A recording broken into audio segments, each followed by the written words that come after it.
The next lemma will be the study of the matrices in script A, namely the set of all admissible matrices by their ranks. It turns out that a matrix in A with a particular rank will have a very special form.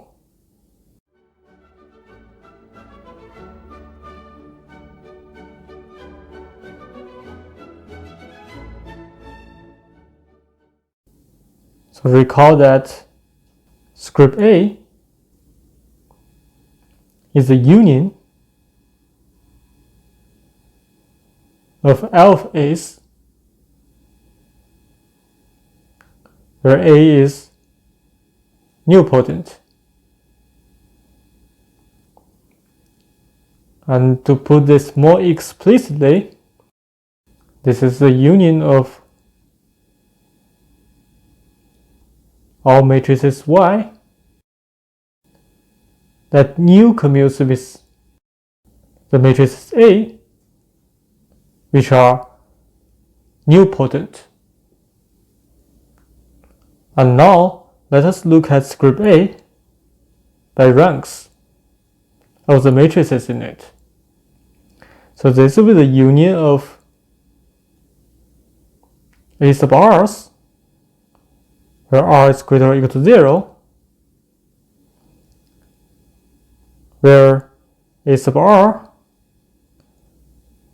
is a collection of matrices in A such that the rank of Y is equal to R.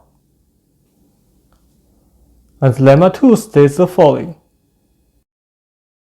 Y is in A sub r, namely, it is admissible of rank R if and only if the first R rows of Y are linearly independent over F sub Q, and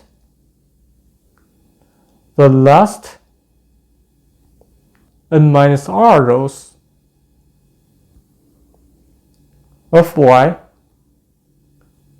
vanish. And I know this might look a little bit surprising to you. And that is the power of this new commutativity defining the admissible matrices. Actually, you really want to consider this lemma 2 and this construction of admissible matrices simultaneously. Because our ultimate goal is to count the number of nilpotent matrices. And as I told you earlier about the general idea in this proof, we really want to count the number of nilpotent matrices that nil commutes with Y for all possible Y's. And we want to study the relations of those M of Y's. And one way to study M of Y's is to study them by the rank of Y. And it turns out, with this new commutativity relation, Y with a particular rank looks very simple, which is easy for us to count the number of all possibilities. And that is the whole picture, which I think is much more important than the proof itself.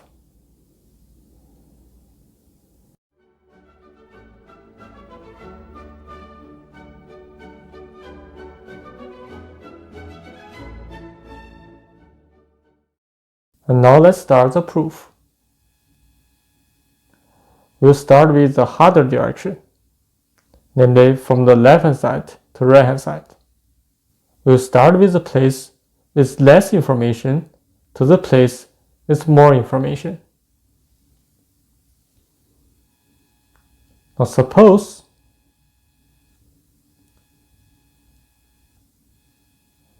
y is admissible, and the rank of y is equal to R.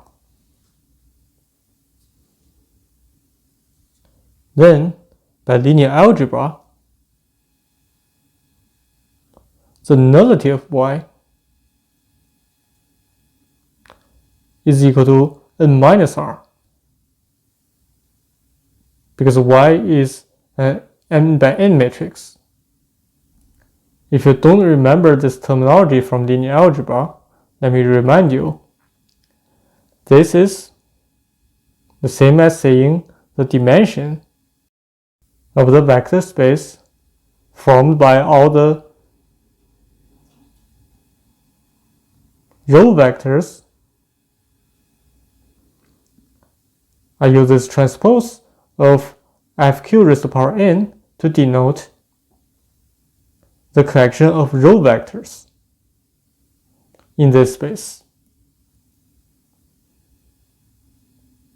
with x, y equal to 0. This dimension is equal to n minus R. And this implies that there exists a row vector with components v1 through vn with vy equal to 0, such that the first R plus 1 components, namely v1 through vr plus 1, are not all 0. You should be able to see this immediately if you learn algebra very well, but let me still give you some explanation for this, in case you don't. Suppose otherwise, that for any v with components v1 through vn and v times y is equal to 0, we have v sub 1 through v sub r plus 1 are all equal to 0. This tells you immediately that the dimension of all possible vectors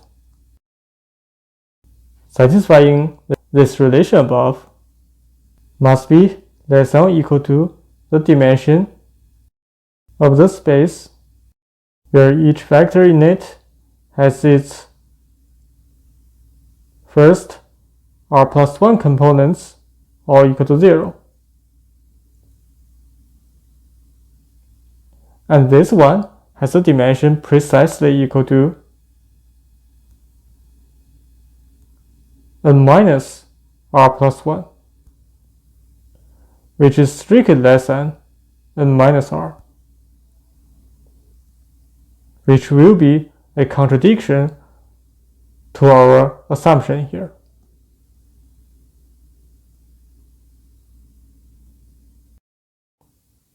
And now, with this conclusion,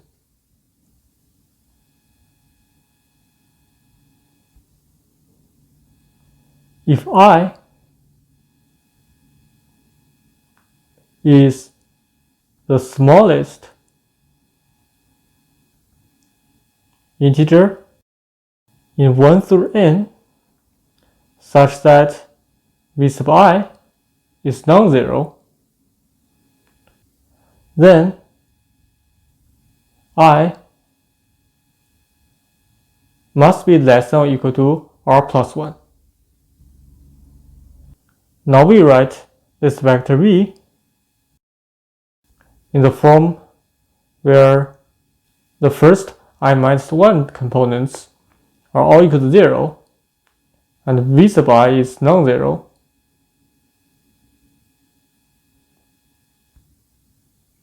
and this I is less than or equal to r plus 1. Now since y is admissible,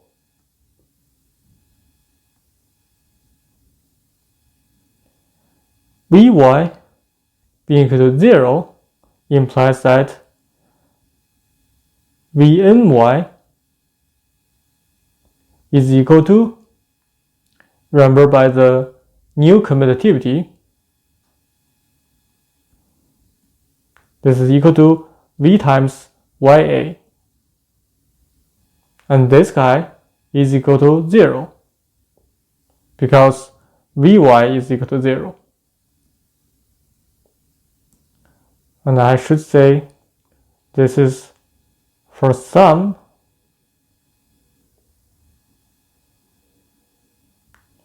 A that is nilpotent.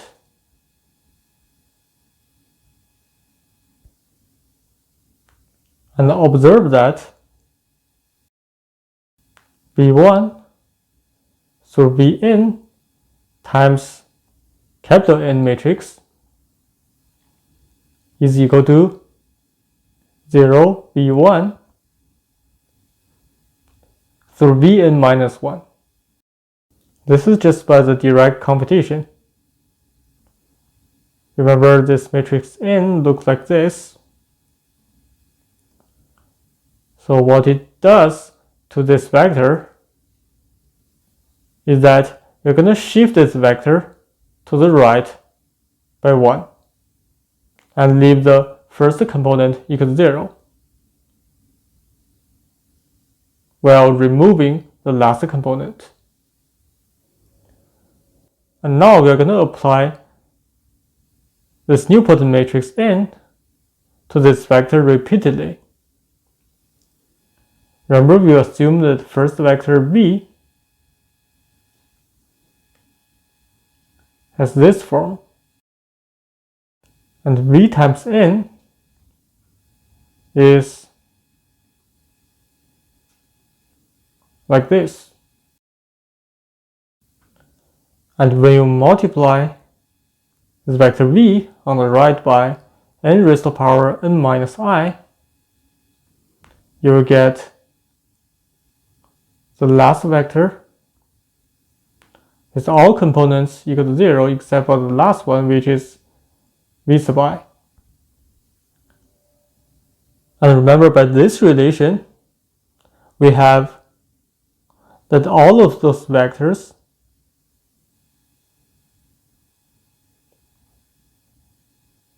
Vn through Vn raised to the power n minus I contained in this space, the null space of Y. I should call it more precisely the row null space of Y. And if you look at the span of this over FQ, this linear space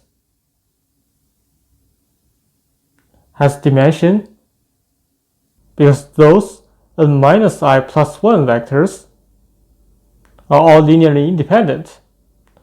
So this span has dimension n minus I plus 1.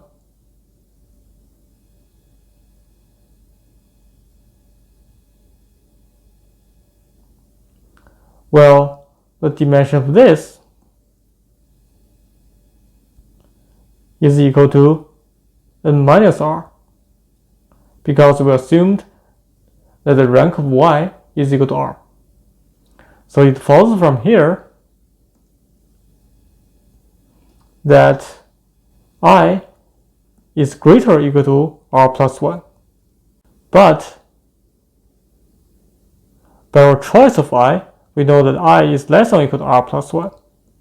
So in the end, this forces that I is equal to r plus 1 by our choice at the beginning.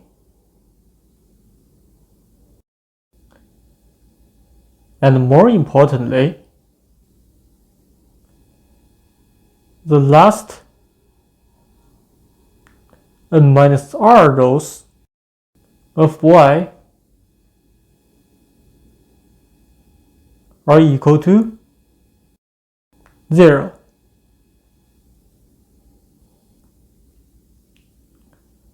So you might have already seen this, but let me add the explanation anyway. This is because if you look at this guy, v times n minus r minus 1 times y. Remember that we just showed that I is equal to r plus 1. So this guy is n raised to power n minus I times y. And this guy, namely, by our computation, the one with the first n minus 1 components are equal to 0, while the last component is non-zero. So this is 0, 0, 0, where the last component is non-zero, times y. But this guy is equal to 0 because we can switch n and y by paying the price of replacing that n with a. And remember, we call that y new commutes with a. So this guy will vanish because this vector v is taken from the null space of y. So this guy will be equal to 0. And this tells you that the last row of y is 0.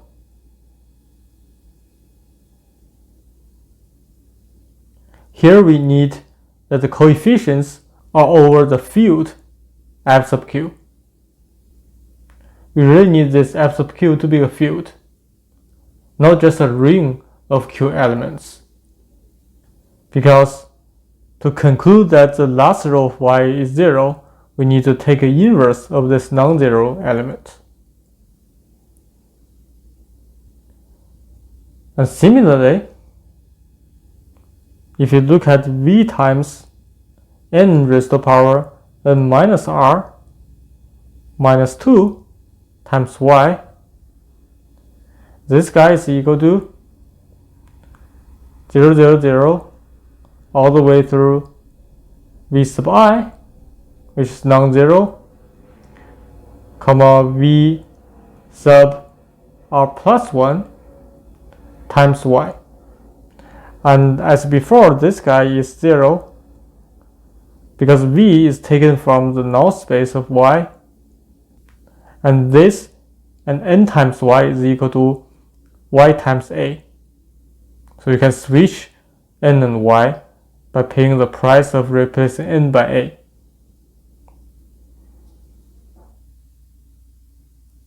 And this tells you, together with the fact we proved in the first step, that the second last row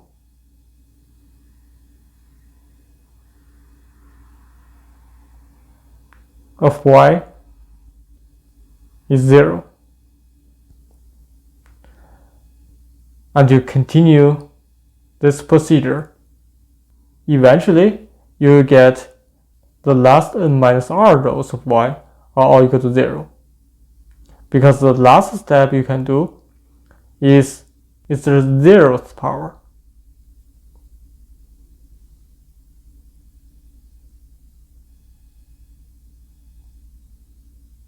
And this finishes the forward direction of lemma 2. We prove that the last n minus r rows of y vanish. The rank of y is equal to r, so the first r rows of y must be linearly independent over f sub q. So this is the end of the forward direction.